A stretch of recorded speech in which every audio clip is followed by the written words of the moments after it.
ये कह रही थी कि यहाँ बैठकर प्रगतिशील बनते रहते हो, हाँ, मगर खाल के नीचे तो वो हिंदू ही। हाँ, तो तुमसे किसने कहा कि मैं मुसलमान हो गया? मैं क्या पागल हूँ कि मेजोरिटी कम्युनिटी को छोड़कर मिनॉरिटी में जब बन जाओ? तुम जनसंधियों की जासूस हो। Very good. फिलहाल मुझे तुमसे I just want 3 rupees. Can you give me? 3 रुपए नहीं है मेरे पास।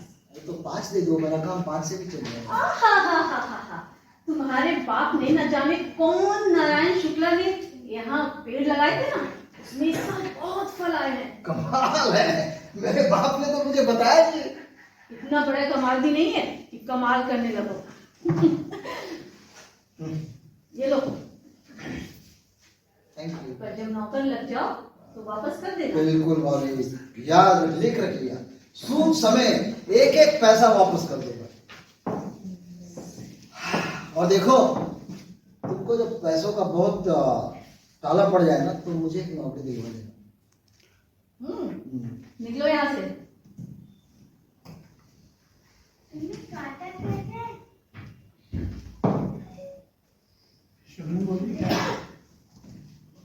तुम कब आए? थोड़ी देर हुई। तो तुम्हें उस डॉक्टर नामालूम कौन शुक्ला ने घर से निकाल ही दिया।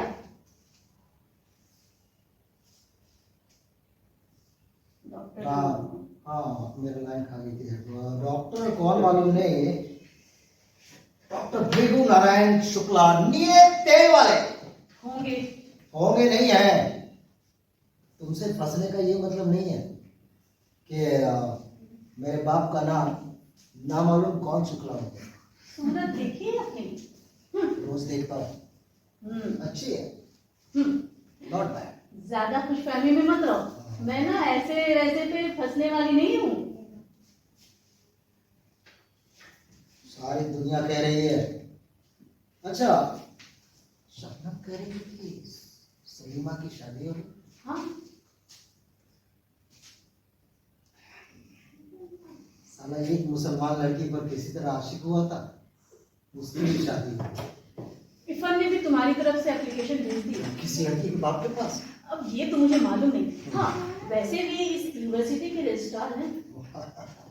जब तक तुम मुझसे फंसी हुई हो, मैं यहाँ लेक्चरर नहीं हो सकता। बको मत। सोच रहा हूँ तुम्हें छोड़ दूँ। कुछ भी? क्या बक रहे हो? मैं बक नहीं रहा हूँ, मुझे तुम्हारे या अपनी भाई की परवाह नहीं है, परंतु ये शबनम। सुनो, मेरी बेटी अनंत उपरंत नहीं हो सकती। इन बातों को कब तक हंसकर टालती रहोगी? तुम मुझे राखी क्यों नहीं बांधे? क्यों बांधूं? उन मुल्लों के डर से, हाँ? और ये जमीला, अनीसा, कुरैशिया अपाओं के डर से, या कहो कि उन डरपोक कम्युनिटी के डर से, हाँ? मैं किसी भी हिंदुओं को राखी नहीं बांधने वाली। अरे बाप डॉक्टर नामालूम कौन नीले तेल वाले ने तुम्हें घर से निकाल दिया, और ये तुम्हारे भाई ने यहाँ एक कमरा खाली कर दिया है। हिम्मत है ना? हिम्मत है तो हमारे साथ रहो।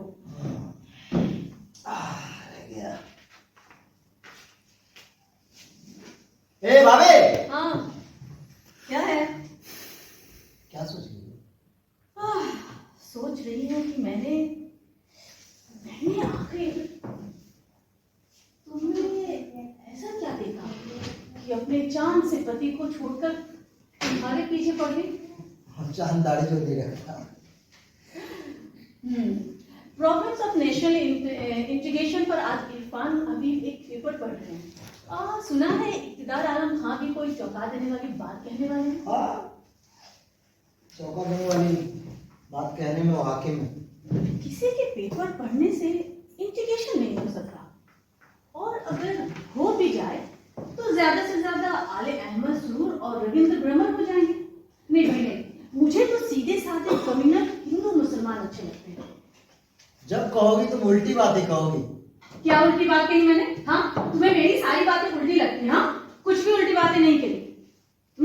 क्या सुरूर साहब ने डॉक्टर सतीश के खिलाफ निजामी को प्रोफेसर बनाने के लिए एक पूरा इस्लामी मोर्चा नहीं बना दिया था? बोलो।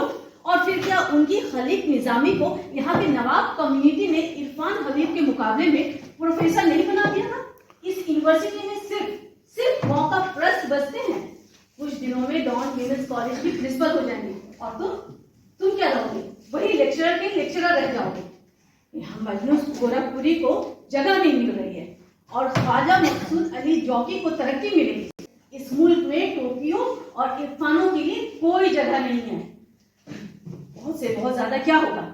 डॉक्टर को ये बात बताने के बाद फौरन ही बात इन लड़कियों का पेट गिरवाने की बात करेंगी और ये कहेंगी कि मैं इस टोपी से फंसी हूँ। और क्या होगा? ना मेरा तो यहाँ दम घुटता है। तुम मुझे यहाँ से ले चलो यहाँ से। जब कहोगी तो उल्टी बात कहोगी, इसलिए कहता हूँ राखी बांध दो। क्यों बांध दो मैं राखी को? मैं जिसको भी राखी बांधती हूँ वो मर जाता है। अरे तुम ये क्यों नहीं समझती कि बलवा एक लोकलाइज्ड फिनोमिना है। जब जमशेदपुर में बलवा हो रहा था तो क्या अलीगढ़ में तुम्हें नींद नहीं आ रही थी? मेरी बात छोड़ो, मुझे तो वैसे भी नींद नहीं आती है।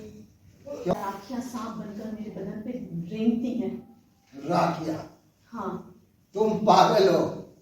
हंसो मत। हंसने के लिए डॉक्टर ने मना किया है ना। हाँ, डॉक्टर लोग हद होगी। डॉक्टर लोग हंसने पर भी रोक लगाने लगे। अपने देश में हंसने के मौके कहाँ? तुम लोग बड़े अजीब हो। हर बात को पॉलिटिकल में जोड़ देते हो। क्योंकि हमें नारा लगाने और भाषण देने में बहुत मजा आता है। इरफान ने दाढ़ी मुड़वा दिया। तो क्या? कब और क्यों? पता नहीं। अरे तो मुझे दिखलाओ ना उस दाढ़ी मुंडे को, किधर है? वो नहीं है, दिल्ली चल गई। कहाँ गया? क्यों? उन्होंने रिजाइन कर दिया। भाई को इतना डरपोक नहीं समझता था। भाई मुझे छोड़ के और मुझे बिना बताए दिल्ली चले गए। अब यहाँ रहना इम्पॉसिबल हो गया है टोपी। क्यों? सब कुछ जानकर भी अनजान ना बनो तो तुम यहाँ फिर आती क्यों? अब क्या मुझे तुमसे पूछकर यहाँ आना जाना पड़ेगा? हाँ? तुम अपने आप को समझते क्या हो? तुम्हें यहाँ किसने लिया कि तुम मुझे इस तरह से सवाल करो? अपने आप पे रहा करो तुम। ज्यादा दिमाग खराब मत किया करो मेरा। बात यह है टोपी, जब तुम अस्पताल में थे मैं बिल्कुल अकेला पड़ गया था। हम लोग एक दूसरे के बगैर अधूरे हैं। मैं सकीना की बेहरमती झेल सकता था मगर मैं इसे भूल सकता हूँ और मैं सकीना की बलवा सकीना की वजह से ही हुआ। फजूल बातें ना करो। भाई साले तुम ये क्यों भूल जाते हो कि तुम मुसलमान हो? जब मुझे नौकरी नहीं मिल सकती तो तुम्हें कैसे मिल सकती है? टोपी, यूं झल्लाने से कोई बात नहीं होगा। तो क्या पाकिस्तान जाओगी? नहीं, मैं पाकिस्तान क्यों जाऊंगी? मुहर्रम में इमाम हुसैन हिंदुस्तान आते हैं। इस साल उनसे मुलाकात करके पूछूंगी कि सच बोलने की सजा आदमी को कब तक मिलती रहेगी। जब तक आदमी झूठ बोलता रहेगा। कल मैं एक इंटरव्यू देने जा रहा हूँ। क्यों जा रहे हो? तुम्हें नौकरी नहीं मिलेगी।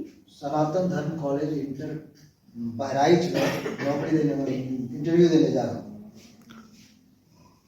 क्यों जा रहे हो? तुम्हें नौकरी नहीं मिलेगी। मैं बल्बों का हीरो हूँ। तुमने हिंदी के पेपर नहीं देखे?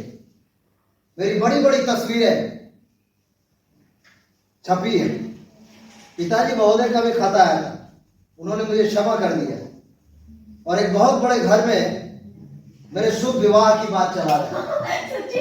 फिर तो तुम जल्दी से शादी कर लो। हाँ, झटपट। मैं तुम्हारी मेरे होने वाले फादर इन लॉ दिल्ली में मुझे एक बड़ी नौकरी, एक बहुत बड़ी कार, एक छोटी सी कोठी और एक मोटा सा बैंक बैलेंस देने का वादा किया। यस। फिर तो तुम जल्दी से शादी कर लो। हाँ। मैं ना तुम्हारी उसी कार में खूब घुमा करूंगी। हाँ, तुम्हारे कार में घूमने के लिए तो मुझे शादी करनी पड़ेगी ना। तुम हाँ। मैं अलीगढ़ लौट आया। कैसा रहा? जिस देश में यूनिवर्सिटी में ये सोचा जा रहा हो कि गालिब सुन्नी थे या शिया और रसखान हिंदू थे मुसलमान, उस देश में मैं पढ़ाने का काम नहीं करूँगा। तो फिर क्या करोगे? फिल्मी गाने लिखूंगा, जूतों पे पॉलिश करूंगा, भीख मांगूंगा, किसी बड़े आदमी की इकलौती लड़की से शादी करके ऐश करूंगा, कुछ भी कर सकता हूँ। उम्मीद क्या है? 2 कैंडिडेट मुझसे ज्यादा क्वालिफाइड थे। और कुल कितने आदमी बुलाए गए कुल थे? कितने आदमी बुलाए गए थे? 3। 3। तो तुम लिए जा सकते हो। मैं अगर ले लिया गया तो मैं आत्महत्या कर लूंगा। मुझे ना यदि कभी की बात तो क्या ना करो। मुझे जम्मू में नौकरी मिल गई है, काहे की नौकरी? हिस्ट्री पढ़ाने की। के मुंशी की हिस्ट्री या खलीक निजामी की? प्रोफेसर हबीब और डॉक्टर ताराचंद के नाम क्यों नहीं लेते? उनके आगे कौन घास डालता है? कब जाना है फौरन। भाई? मुझे भी वहाँ एक नौकरी या एक खूबसूरत सी बीवी दिलवा देना। चिट्ठी लिखोगे ना?